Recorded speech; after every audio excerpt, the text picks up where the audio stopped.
Oke.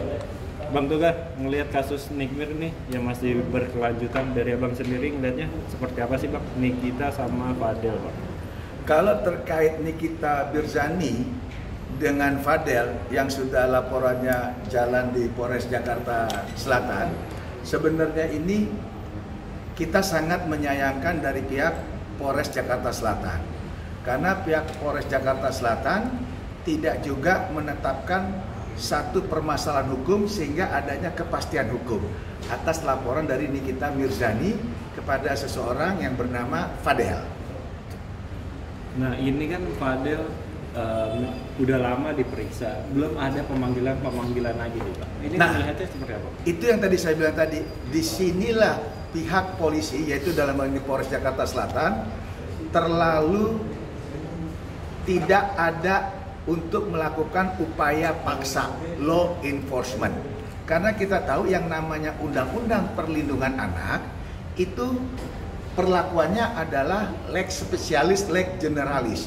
Artinya perlakuan yang harus dilaksanakan oleh pihak Polres Jakarta Selatan itu mengenyampingkan aturan hukum yang di bawahnya. Jadi karena ini spesial, ya mereka harus cepat, jangan terlalu berlama-lama. Artinya Bang Togar sendiri melihat Fadel bisa langsung di penjarain seperti itu? Ya, jadi kalau kita lihat peraturan di Undang-Undang Perlindungan Anak, karena korbannya anak di bawah usia, dengan ancaman minimalnya juga di atas 5 tahun, itu wajib segera ditahan. Nah Bang, melihat Niki dan ayahnya Fadel sama-sama saling melaporkan. Nah, itu tadi saya bilang, karena tadi pihak Polres kurang adanya ketegasan dalam hal melakukan upaya penindakan law enforcement terkait aturan Undang-Undang Perlindungan Anak, sehingga ini jadi ngelebar. Ngelebarnya artinya pihak si keluarga Fadel juga merasa ada celah untuk melaporkan Nikita Mirzani. Bang, Gitu. Bang, tapi dari keterangan Niki nih, hari Jumat nanti akan ada yang baru yang mungkin heboh banget. Nah, ini kan ada kelihatannya Fadel langsung di ini nih. Dari abang sendiri melihat hal yang serupa atau seperti apa? Kalau saya lihat memang itu harus terjadi. Karena tadi Undang-Undang Perlindungan Anak itu memungkinkan polisi melakukan suatu pekerjaan secara cepat. Itu. Dan kalaupun nanti ada hari Jumat, ada satu yang istimewa, ya kita tinggal tunggu. Namun sampai sekarang kan Humas Polres Jakarta Selatan belum mengeluarkan statement terkait apa ada pemanggilan untuk terlapor pada hari Jumat nanti. Itu belum ada. Tapi dari abang sendiri melihatnya ini pure emang salah dari pihak lakinya atau seperti apa sih? Gimana?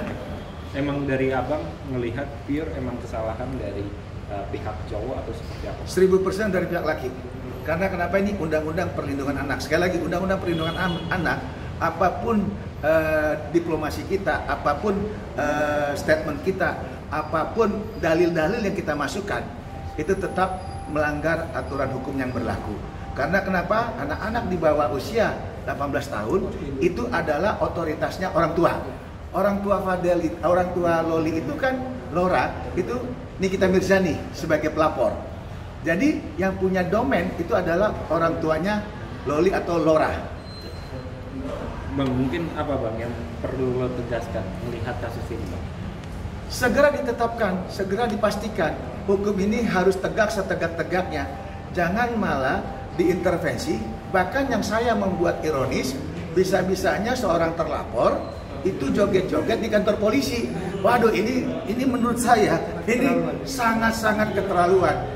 Sehebat apa seorang warga negara yang dalam keadaan terlapor, yang diduga melakukan suatu perbuatan pidana Undang-Undang Perlindungan Anak, bisa joget di kantor polisi Jakarta Selatan. Saya nggak habis pikir, kok bisa seperti itu kantor polisi, luar biasa. Bahkan pengacaranya dengan tim-timnya itu pakai 11 orang, ya, dengan itu bikin kayak panggung podium. Itu juga kita nggak melihat, nggak ada wibawanya. Kita lihat kantor polisi seperti itu dibuatnya. Juga kan dari pihak Fadil sendiri katanya kan melaporkan ke pihak Komnas Perempuan dan Komnas Anak terhadap melaporkan Nikita terkait anaknya ditelantarkan. Terus seperti apa tuh Bang? Jadi tadi saya bilang ini adalah kausalitas. Kalau pidana itu kausalitas, hubungan hukum, alas hukum. Alas hukumnya itu adalah otoritasnya Niki. Niki itu adalah orang tuanya si anak tersebut. Jadi mau saya, mau dia, mau kamu, mau siapapun tidak ada hak atau tidak ada kapasitas mau laporin penelantaran. Itu jelas tidak ada di aturan hukum. Berarti yang wajib melapor itu hanya orang tuanya? Hanya orang tua karena otoritas penuh. Anak itu masih di bawah 18 tahun. Jadi udahlah statement-statement yang ngawur-ngawur itu hanya kalau mobil mengutip lagu hanya menghitung hari itu. Sudahlah, kalau saran saya fokus ke kasus Undang-Undang Perlindungan Anak. Jangan melebar kemana-mana. Apalagi alat bukti sudah banyak. Kenapa alat bukti? Salah satunya statement. Statement itu merupakan kalau pasal 184 KUHP itu adalah petunjuk. Dinyatakan bahwa orang tuanya menerima si Lora lah, beginilah Bogono. Berarti kan memang dia tahu anak itu di situ, ya kan? Harusnya kalau dia tahu si anak ini masih punya orang tua, ya balikin aja. Ngapain dirawat? Ngapain diajari sholat? Aduh, itu nggak ada urgennya, nggak ada relevansinya itu. Itu jadi makanya saya bilang, kamu mau cerita apa aja, ini Undang-Undang Perlindungan Anak. Yang punya otoritas adalah di Nikita Mirzani. Bang Niki sendiri yang terbaru kan sebelum berangkat umroh dia minta perlindungan ke LPSK Bang. Ini seperti apa? Nah, kalau LPSK itu kan merupakan satu sistem yang negara siapkan untuk kasus-kasus yang memang wajib attention. Salah satunya tadi negara karena si anaknya Nikita di bawah umur, ada yang namanya safe house. Safe house ini kan khusus anak-anak yang memang di bawah perlindungan negara. Salah satunya negara mengeluarkan instrumen namanya LPSK, Lembaga Perlindungan Saksi dan Korban. Nah, saksi dan korbannya itu kan anaknya. Ya wajar secara aturan hukum minta perlindungan ke negara. Kemana lagi dong?